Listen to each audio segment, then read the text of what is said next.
Okay, some of you will find that the default settings for the C60 has the EQ kill switches turned off.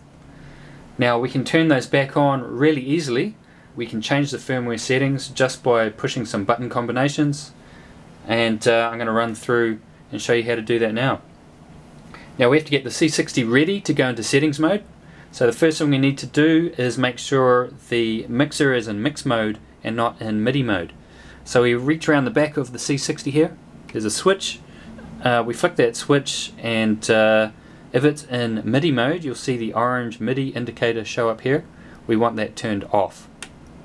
Flick the switch, we are now in mix mode. The other thing we want to do is turn off the DJ software that you might have running. So we'll close down the DJ software and you'll watch the LEDs all go back to normal. The default state of the C60. It's still plugged into USB, I don't need to unplug it, but you do need to turn the software off to save confusion. Right, now we want to activate settings mode. Now to do this is pretty straightforward, it's just a few button combinations. We're going to push the deck switch button on the left deck.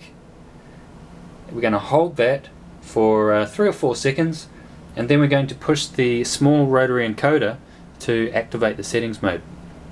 So we'll do that now. 1, 2, 3, 4. Now I'm still holding the deck switch, I don't let that go. Now you'll see a bunch of LEDs show up. The hot cues show the MIDI channel that you're on. You should always have that on 1. The Q LEDs show you, Q1 shows you the shift mode, and Q2 shows you the sampler mode. It has this information in the manual on page 40 on how those modes work, but right now we're interested in the kill switch mode, which is the load BD button, so the load right hand side button. Now when this LED, the red LED, is on, it tells us that the kill switches are disabled. Now if we want to enable the kill switches we need to turn this LED off. It's off, we can let go of the deck switch, and now we can check to see that all the kill switch LEDs come on, which they do. So the kill switches are now enabled. Now if we want to disable that again, we can go through the same process, push and hold the deck switch button, push the rotary encoder, and we can turn load BD button, turn the LED back on.